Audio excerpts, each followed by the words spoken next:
Big box bikes have come a long way. We've got lots of features now. We even have a bike with a boost through axle, 148 boost, but we're still stuck with, no matter how good the bike, coil forks up front. A lot of people are asking, when are we going to get a big box bike, an affordable big box bike, sub 500 bucks, with an air fork? My opinion has always been that that's probably coming, but it's going to be a long time. And it was only recently, when I'm going through my available air forks, looking for the best one to fit this and a couple of other upgrades that I have going on, that I realized, due to the omission or due to the lack of me being able to find something, that I think I answered the question.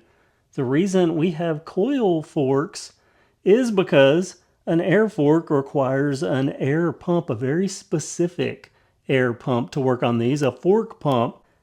And well, I couldn't find mine. Most people don't have that, and that's a big deal. I mean, there's a very specific fork pump that works on these. You can't just use a bicycle tire pump, which brings up really the thing that tied this all together in my head. Not long after I started making videos on this channel for affordable bikes, I started receiving complaints from a few people saying, look, I just bought a new bike from Walmart. I went to ride it, and the tires didn't have enough air. Or I just assembled a new bike that I got from Walmart, and the tires didn't come with air. I've even seen people order $1,000, $1,500 e-bikes and say, look, I don't have a tire pump. How am I supposed to air up the tires?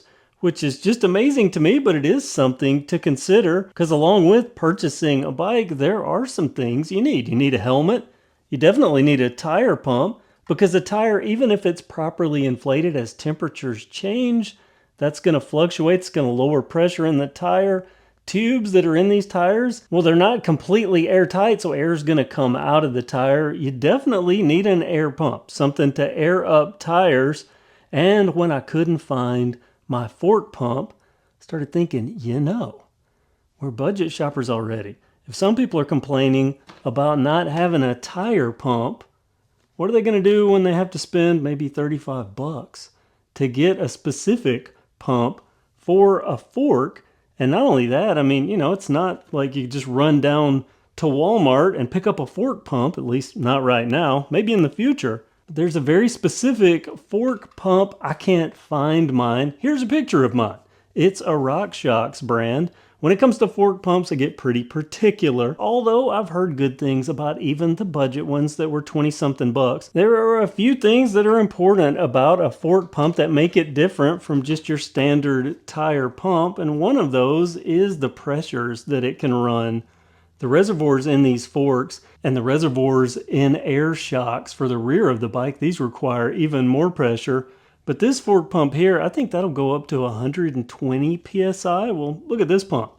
Budget pumps often cap out at around 100 PSI, or at least the most affordable budget pump. So you buy a $10 pump, an under $10 pump, it's probably only going to go up to about 100 PSI. Spend a few more dollars and you'll get up into the 160 PSI. I looked around my shop here and I do have a 120 PSI pump, and that one was $15. So it seems to be about 10 bucks, 100 PSI, 120, 15. Start moving up from that and you get up to 160 PSI. But those aren't going to work on this air fork. Even though, if I take this little cap off here, you're going to see that it's a Schrader valve. So technically it would fit on here.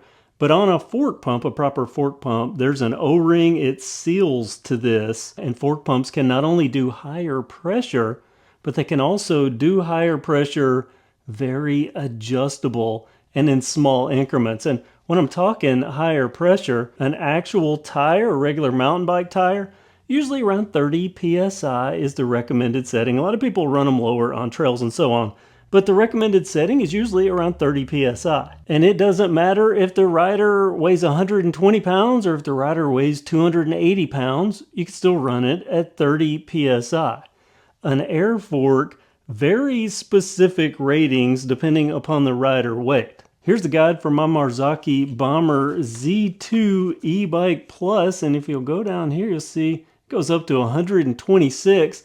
I looked at the highest rated fork that I have here, and it goes up to 163, but more importantly, look at the weight here. If someone weighed 240 pounds, it's recommending 126 psi. But if we drop down to just say 200 pounds, just 40 pounds less, goes down to 101. And also note how specific that is.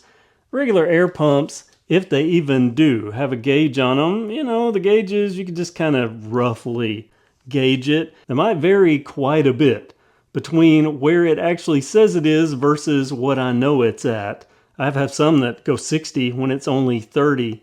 But these aren't always very accurate, and the incremental markers aren't there to get those very precise settings, such as wanting 101 or 96 or 111. So you get the point. The dials and the gauges need to be very specific on these air pumps for forks, and they also have to put in not a lot of volume. This thing, let me just open this up. This is a large chamber, and as I pump this down, you can hear that air. That's an entire chamber's worth of air, because the volume that it takes to fill up a tire is a lot. The volume that it takes to fill up a very small chamber that's inside this fork, and even a smaller chamber inside this rear shock, it doesn't take much air at all to start compressing and making higher PSIs. And that's why a little fork pump, it's very short stroke.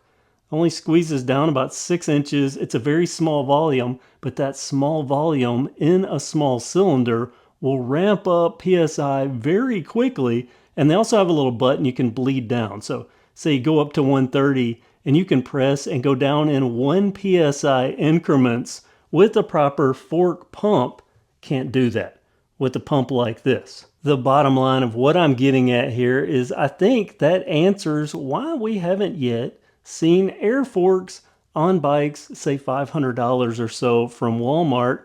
I believe that they know that that would open them up to more customers that go, wait a minute, I can't even ride this bike properly. I got on it and the fork squished all the way down the first time I hit a bump. But air forks, I do believe we will eventually get them. Well, I'll say it's probably going to happen sooner than I ever would have thought it would happen, even given pricing, just because of all the stuff we've seen. I mean, we have Boost 148 through axle on the back of a big box bike under $500. That's just amazing. We have all these bikes like this Schwinn Axum Comp X right now. I think this is $332 on sale. Super well equipped. Throw some hydraulic brakes on this and an air fork. But just know, if you buy an air fork, you need an air fork pump to go with your tire pump. It's a different pump. And what I believe, thanks to me not being able to find mine, is the reason that we have coil forks still on big box bikes, even big box bikes that are otherwise so well equipped. I will say, I do think we'll get one upgrade before we ever start seeing air forks on bikes, and that's hydraulic disc brakes. We always have mechanical disc brakes. I'd like to see some hydraulic disc brakes on these bikes in the $400 and $500 range. If we can get it on a $300 bike, Walmart, that would be even better. Walmart, Schwinn, whoever, air pumps, air forks, very specific though. And through my lack of ability to find mine, possibly answered the question, what do you think? Do you think I'm dead on? Have I spotted something? Or do you have other opinions as to why we haven't seen air forks yet on our big box bikes? Thanks so much for watching. Be sure to subscribe to KevCentral. Have a great day.